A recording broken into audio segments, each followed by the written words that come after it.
Welcome to aLso Season 2, and we were just discussing, we're on Episode 7, because we keep strict records around here about where exactly we're Strictly at. hidden records. Strictly hidden records that we don't even know where they are. But we do know that we're on Episode 7, or at least we're pretty certain. There's a certainty that we are likely on Episode 7 for Season 2.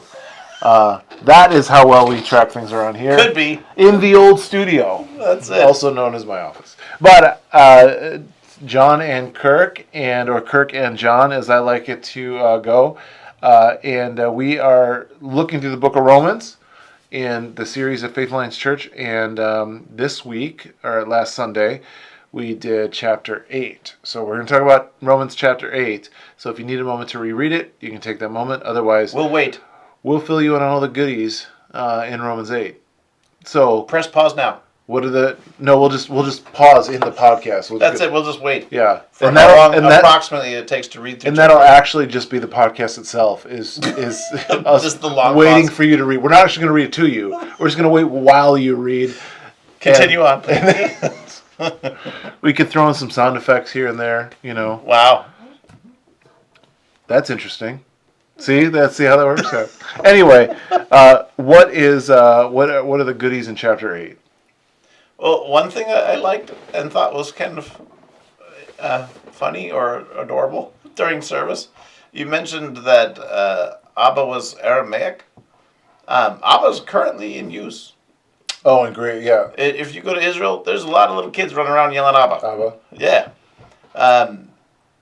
Yeah, it's still in use. That's a popular word. Ima is mom, Abba dad. Oh, Ima's mom? Yeah. Okay. And those are still in use in Hebrew. Yeah, in modern Hebrew at least. Okay. Yeah. Yeah, but I mean that's where that comes from too, and the band. But yeah, different. But yeah, that's interesting. Yeah. I feel like Romans 8 is a. I mean, and again, I made mention of that on Sunday that it's obviously Paul wasn't writing with the chapter and verses in mind. That's a later innovation. But, that's the monks later on, right? Yeah, transcribing. But it is a weird departure from 7.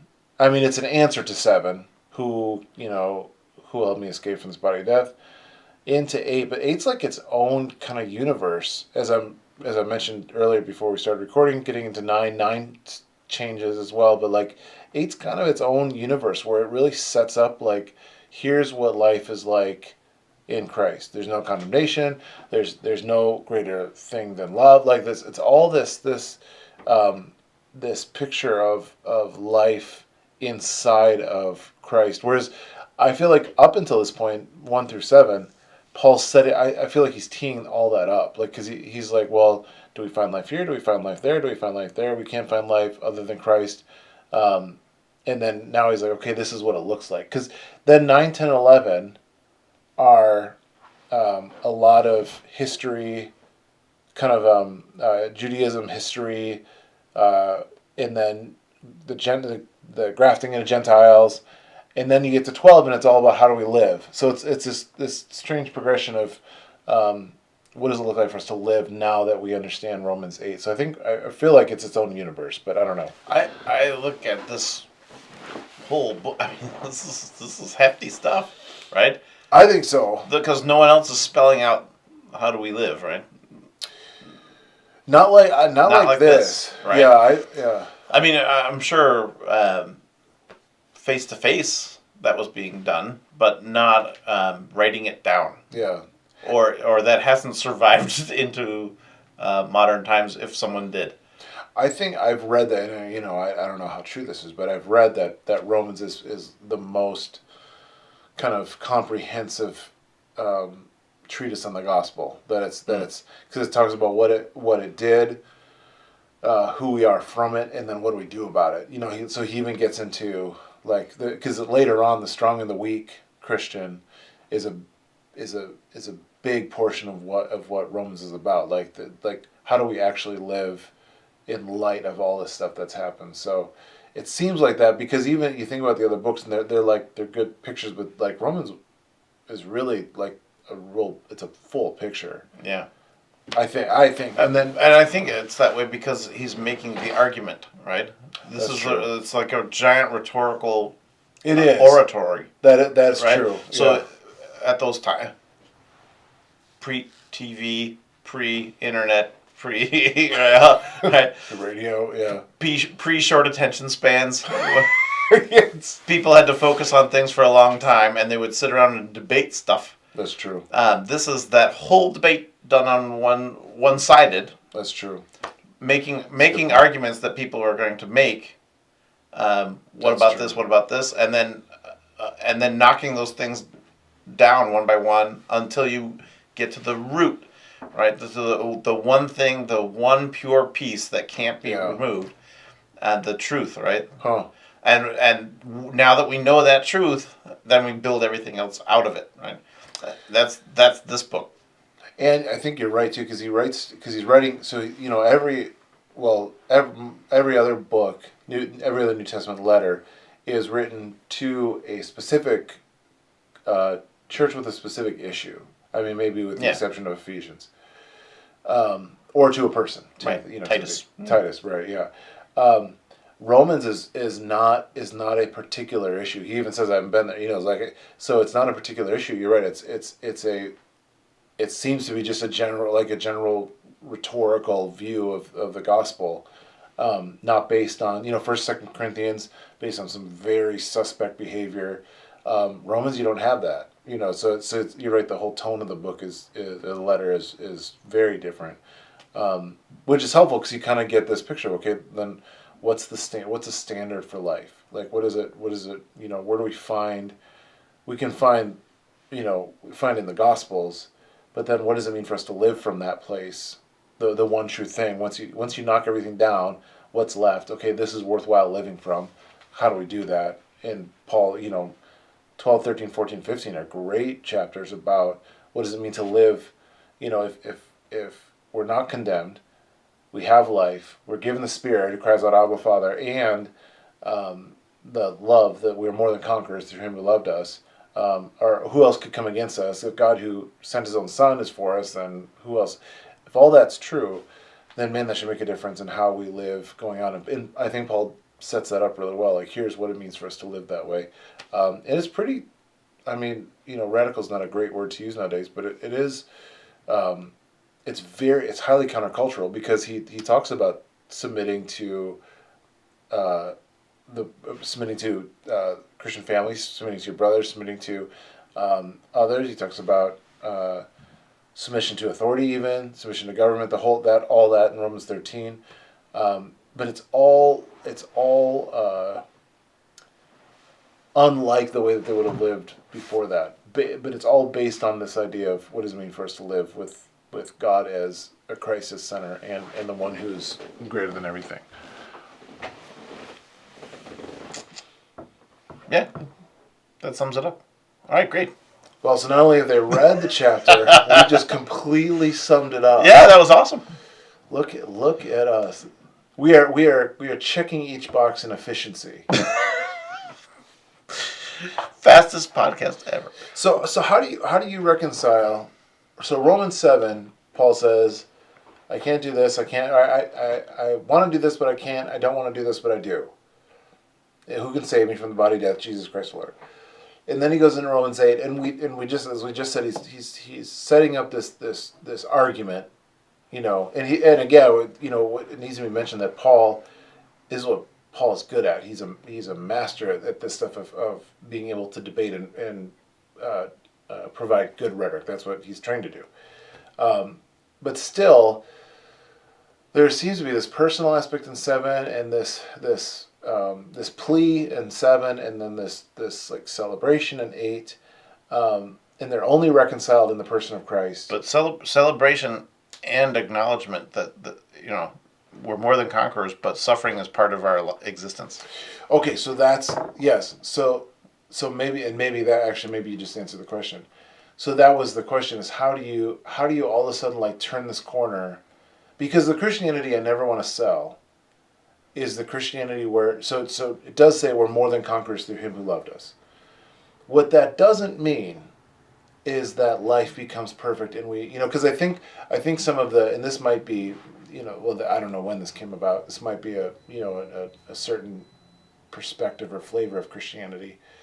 But the more than conquers, it's like, well, we get to live every day rejoicing, and nothing ever goes wrong, and if something goes wrong, then it's your fault, and like you don't have enough faith, um, and I never want to set up, well, hey, that it's false advertising, right? Christianity is not like that. Life is not like that. Life is not like that. So how do you? And so again, I'll still ask the question, but I think you really answered it. But how do you reconcile that the continuation of suffering, the continuation of struggle, with the fact that we're more than conquerors? What is that? He's excited to be able to suffer like Christ. That's good. Okay. I mean, and when it comes down to it, too, if life is going so smoothly, it's because the world says you're one of ours, right? Mm. If you're bumping up against stuff and life's getting hard, Mm. in particular, conflict or a grating against the world Mm. that you have compassion for, Mm. to the point where you're willing to continue on. Mm. So Paul ends up in prison, beaten, whipped, in really unpleasant conditions regularly, Right. with a smile on his face. And the part that's fascinating to me is he's in these prisons and they allow people to come in and just hang out with him. Yeah. Yeah. It's a pretty Bring casual food, prison. bring food. Yeah. He can't leave, but you guys can come in all the time. It's kind of neat. But yeah, he's in prison. He's being hit with sticks, beaten with rocks, flogged. I mean, he gets bit by snakes after crashing on a deserted island. Talk about a terrible day. Right? Yeah. No problem. On we go. And that's amazing, right?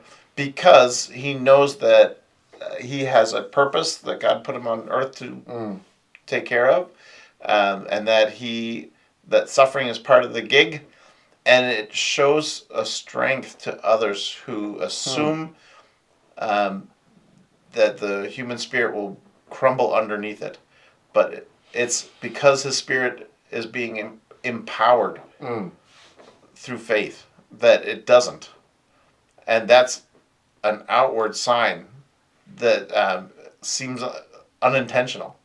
Yeah. It's kind of amazing. Well, that's like I always come back to this because I've read it 100 times and I still find it amazing that he does this. It's James, it's not Paul, but when he says greetings, and then he goes, then the letter started. Consider it pure joy, my brothers, when you face trials of many kinds, because you know that the trials that you face, paraphrase, will bring perseverance, and perseverance joy, and joy. He goes on. That I kind of got thrown off at the end there, but point is, consider it pure joy when you, and in Paul's, that's kind of the idea. Like when you're facing difficulty, Paul's just able to be like, oh, okay. And James. Oh, thank goodness I'm being recognized for this. Yeah, and I think yeah. I used to I used to think that Christianity meant the end of suffering, the more than conquerors, and that's not what Paul's saying. But you get this idea. You get this idea of what a conqueror means in your own head, and you're like, well, more than conquerors means that I don't ever struggle with, I don't ever need to, I don't, I've arrived. There's a point of arrival. But that's suffering doesn't conquer you. Right, but the difference is that no matter what you face, there's joy and there's power and there's life found even in the most difficult of days. Right, because life doesn't come from you. You can't generate it anyway. And so it changes the way, because it changes. Romans 8 and 7 are a good pairing, because it helps to see what it means for people to suffer well, to struggle well, to be. I'm gonna botch it up now, but when Paul says I'm crushed but not, or I'm broken but not crushed, that passage in 1 Corinthians or 2 Corinthians, I can't remember. The idea of like, okay, we're conflicted, we're struggling, but we're not crushed. I think there's something to be said about, okay, that's what the walk in Christ is like. Like, we might be afflicted, we might be frustrated, we might be, but we're never crushed. We're never, that there's always. It may be difficult, but it will be. You can still get one foot in front of the other. Yeah. Keep going. Yeah. Yeah. Yeah. You may get shipwrecked. Right. Well, you may be in prison. All these things. There may be snakes. There may be an earthquake, but still, you're there to help save somebody. Yeah. That suffering that you're going through, people see it, and the fact that you can go through it, maybe not smiling. I'm sure. Right. I'm sure Yeah, Paul that's a was good point. unhappy that a snake bit him. Yeah. Right. I'm sure Oh, Paul good. was right, unhappy that the jail was falling down around him that he Yeah. was chained to. But like, where do you go? Yeah. But still, the fact that after all that, to accept what you're there for because you know that God has a purpose for it, which is not fun. Because sometimes you're in what seems like a miserable place in your life, along the trail of your life. Yeah. It's a rough spot, and sometimes a really dark spot. Yeah. And it seems like a mistake, but you might be there on purpose. Yeah. And there's somebody there you're meant to encounter. And I would say there's not only yes to that, and those dark places. I think in other philosophies or in other in some other religions, but just in other thought patterns, in those dark places is like the opposite place where you are supposed to be. Mm-hmm. But in Christianity, and again, I think this has I think that's what the incarnation is such an unbelievable thought that Christ condescended to us, because in those dark spaces, that's where we can understand that Christ came into we don't ever have to find our way to God, and throughout history, and this isn't anti other religions. This is just the human search for God has always been, I need to provide something in order for me to be worthy to offer this thing before God, and hopefully God will accept it and make me worthy. Right? That's kind of the understanding of ritual in religion. But in Christianity, it's God has brought Christ to make me worthy, to the place where I'm at, and I don't have to find him because he's already been revealed. So in those dark spaces, that's still what astounds me about Christianity. And again, you're right. It's not always like I wake up and well, la di da. It's not always it's not the fun, joyful stuff. But even in dark times, it's like, okay, the thing that still astounds me about Christianity is Christ still came to us in those dark spaces, and we don't have to find God. God has found us already. That's unlike any. It's not even a comparative religion class. It's unlike anything else that the one who is stronger finds the one who is weaker. That just doesn't happen. So to me, that's still an astounding response of Christ on our behalf to find us in dark spaces. And to me, that's a real encouragement that there's still movement available in darkness.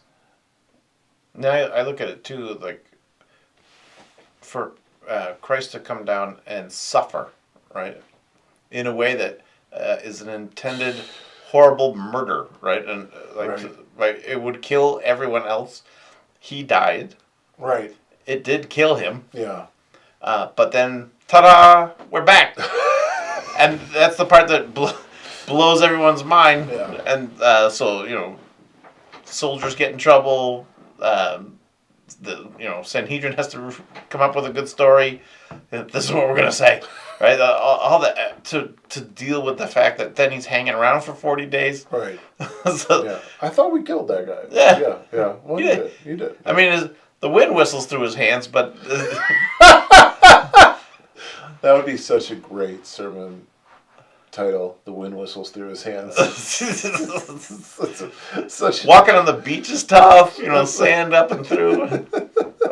That alone has got to be unbelievably miserable. But aside from that, it's pretty amazing. Yeah. Well, To suffer to the point of death, yes. right? So all of us are avoiding suffering to the point of death at all costs. Yes. And when we get to a place, even that place, sometimes you're there on purpose. Mm. And it's awful. Yeah. But he was there too. Yeah. Son of God got to come back from the dead and hang out, eat fish, and surprise folks. But that's. We're in places, sometimes awkward places, sometimes strange or dark places, sometimes great places. But where you are, you might be intended to be. Yeah. And that's the conquer part, I think, is that you will engage with that suffering. I see. But you're not beaten by it. You're there serving a purpose. Yeah. You are conquering for the kingdom, on behalf of the kingdom. Yeah. By being present in that place. In the darkness. In that darkness. Yeah. Yeah, that's really good. There's I'm going to say, because I like saying the word, St. John of the Cross has a thing called Dark Night of the Soul, but Luther had this thing called Anfechtung. I just like saying it, really. And it has to do with, like, Luther was convinced that the darkness was just part of the Christian journey, which St. John of the Cross did too. And that the only way toward Christ is through darkness, is the desert. Is to find the desert, and then it was the frustration. It was because Luther didn't have it easy either, but in finding justification by faith, he still struggled through his there's still a lot. And I draw strength from the fact that he's still no, this is just this wrestling is a part of it. Yeah. This is the way through. This is the way. This is the way through, and to know that not only does Christ stand in the darkness with us, but he's been there.